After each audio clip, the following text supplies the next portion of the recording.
Last November, South African President Cyril Ramaphosa was in the UK for a state visit. Since then, various agreements have been signed between the two nations.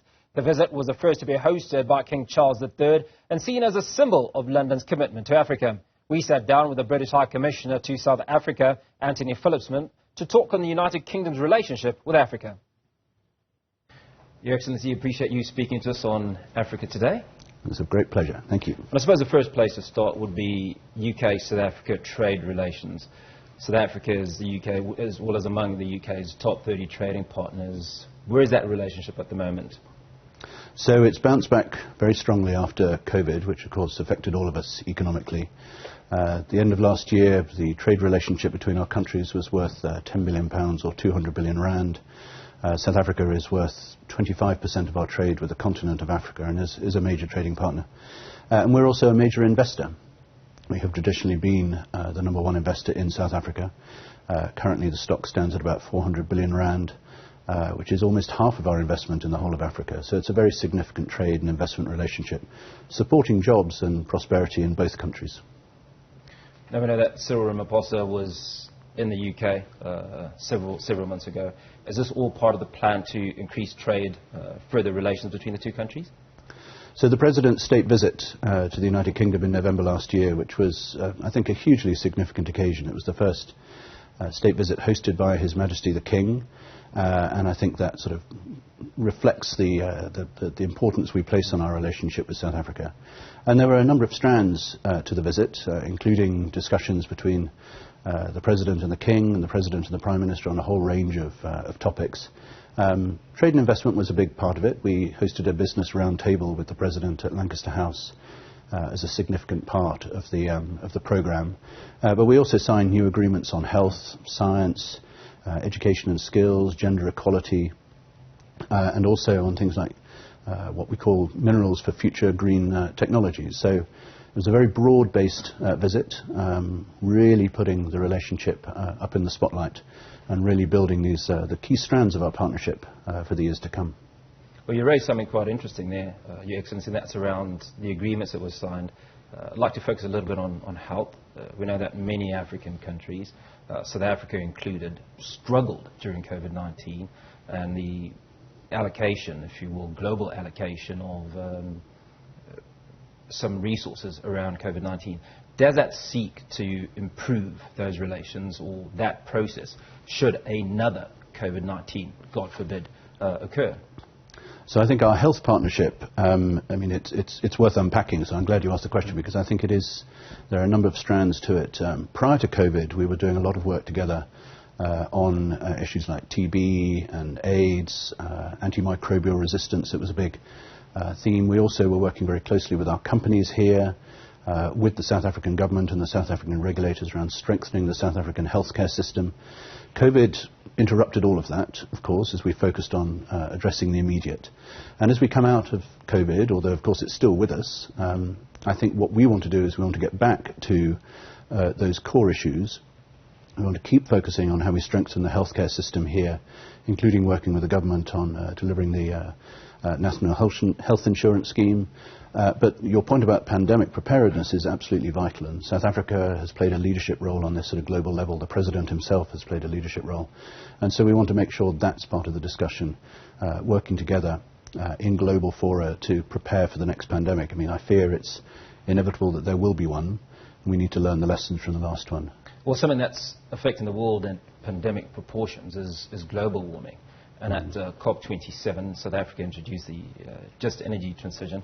And a big part of that is South Africa's transition to renewable energy. And there was a lot of support, certainly from a lot of the Western countries who are largely responsible for global warming. Africa, as we know, has contributed something in the region of 3 to 4% of those challenges. What support is South Africa getting from the West, and in particular the UK? So if we go back a COP to COP26 in Glasgow in November 2021, we launched with South Africa what's called the Just Energy Transition Partnership. And we as the UK, the US, France, Germany and the EU. And that was a very explicit demonstration of our intent to help South Africa deliver its own ambitions for, as you say, the Just Energy Transition. And I think South Africa was moving in that direction for a number of reasons, including I think, seizing the opportunity of its abundant renewable resources here, dealing with a very obvious crisis that they are dealing with in the energy sector in terms of moving to a sustainable electricity supply, which of course is crucial for wider economic security and wider economic growth here in South Africa. So the UK and our partners have positioned ourselves to help South Africa deliver that just energy transition. In Sharm el-Sheikh in November last year, as you say, what the South African government published was a just energy transition investment plan. And the UK and our partners will be a key part of delivering that. We're now working with the South African government on how they're going to implement that investment plan in a way that will not only allow us to lean into it, but also other governments who are interested in helping South Africa deliver in this area, the private sector, the philanthropic sector, the big multilateral development institutions like the World Bank and the AFDB. And I think this is a long-term project. And our commitment to it is long-term as well. So you took us back to COP26, where the Just Energy Transition was launched. 2 years later, how much has physically been done? How much money has South Africa received? And the reason I ask is because global warming is not waiting for us to come up with plans and proposals and so on. It's happening. We've experienced it in KwaZulu-Natal, 2 consecutive floods that have absolutely devastated the province and caused an absolute catastrophe. So, again, there's a number of strands to this. We're not all waiting for one thing to happen, although I think the key sort of architecture that sits at the heart of this is this concept of the implementation of the investment plan. And that is for the South African government to set out how they want to do. We've seen the recent appointment of a new Minister for Electricity alongside the other ministries in this, so we're talking to our South African colleagues about what that means. But as I say, there are investments that are happening anyway, both within the JETP, but also outside the JETP, because the JETP is one sort of aspect of this, but there is a broader just energy transition focus, including, crucially, the just piece of this, and working with municipalities in Mpumalanga to ensure that there are jobs for people to move into if we're going to see them moving out of traditional jobs in the mining communities, for example. And then, as you say, the fact is we need to get on with this. The impacts are being felt now. But let's talk about Southern Africa. Neighbours, Malawi just down the road literally are, and Mozambique have faced the onslaught of Cyclone Freddy, which has been absolutely devastating. What is the UK's position on assisting the rest of Africa around similar objectives? I know that my colleagues in Malawi, Mozambique and other countries have moved very quickly along with other members of the international community to provide support and aid on the ground for those the devastating consequences that have been felt there. But also, we need to work on these issues together with these other countries, and we do. We have our own sort of versions of discussions with them around energy transition issues, climate impacts, biodiversity, etc. And those conversations will be particular to those countries. Now let's go across to Rwanda, where the UK-Rwanda migration plan has faced severe criticism. But while it's been criticised, it also has many proponents of it. Briefly unpack for us what it means for the UK government, why they have come up with this plan, if you will. So the Migration Economic Development Partnership, to give it its full name, I think is a strategic partnership between the UK and the Rwandan government. And a lot of the focus has been on the migration piece of it, but as I say, I think it's part of a broader strategic relationship that we are building. I mean, there's 2 points I would make. First of all, the challenges of illegal migration are real. A lot of countries are feeling them. I think we have been very clear that there is no single answer to this. The partnership we have signed with Rwanda needs to go alongside working across the world to address what are the drivers of migration, whether it's sources of conflict, sources of climate change. They are big drivers of migration, as we've seen, including in the continent of Africa. But also, understand what is it that motivates people to feel the need to try and to get to safe countries, where unfortunately we also feel they are being exploited by by organised crime, they're being exploited by smugglers and traffickers. And so what we have said is we are looking to try and break that business model, and that is a key part of the partnership with Rwanda.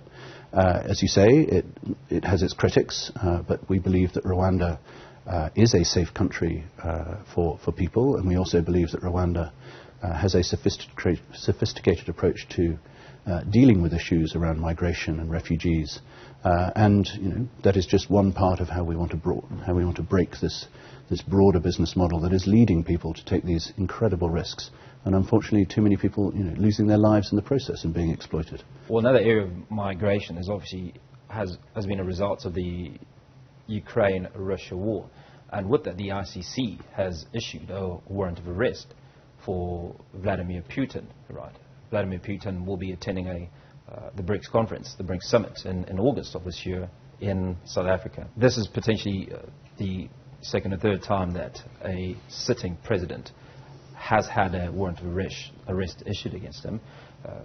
What is the UK's expectation of South Africa when Vladimir Putin sets his feet on its shores in August of this year? Well, first of all, let's step back, if I may. We, ever since the beginning of Russia's invasion of Ukraine just over a year ago, we have made our position very clear that we believe this is a clear breach of international law, it's a breach of the UN Charter. We have been very active in helping the people of Ukraine in terms of taking in large numbers of refugees into the UK, as have our European partners and others. We have also very obviously been very active in helping Ukraine exercise what we think is their totally legitimate right of self-defense. And we have consistently called for Vladimir Putin and Russia to stop the invasion of Ukraine. A number of people, we talk a lot to our colleagues here in South Africa around, what we need to see in terms of dialogue and diplomacy, but we are also very clear that you can't have dialogue and diplomacy while one country is attacking another. It's really that straightforward. We, in terms of the ICC, obviously the decision was announced last week. We have long expressed our concern about the potential of breaches of human rights in Ukraine as a result of the very obvious attack on Ukraine's civilian population. So when the ICC warrant was issued, I don't think we were particularly surprised. It's interesting because Ukraine is not a member of the ICC, but they have allowed the ICC to exercise jurisdiction over these alleged crimes, because I think they feel that is a way of having them addressed, and they must be addressed. In terms of what happens around the BRICS summit, well, that is obviously a matter for the South African government, and they have said that they are looking at this very carefully, and I think we will talk to them about what that might mean, but let's see how this one plays out. That doesn't really say much, and the reason I say that is because there is an expectation that South Africa, being a member of the ICC, will arrest Vladimir Putin, but the ramifications of a leader of a sovereign state being on your shores and you arresting him could be catastrophic. So, the obligations on all of us as members of the ICC are clear, and as I say, South Africa has made clear, the warrant was only issued just recently, and they have said that they will need to consider carefully how they handle this. If Vladimir Putin did go to the UK, would he be arrested there? I'm pretty confident he would. Your Excellency, I appreciate your time. Thank you so much for speaking to us on Africa Today. Thank you very much indeed. It's a pleasure.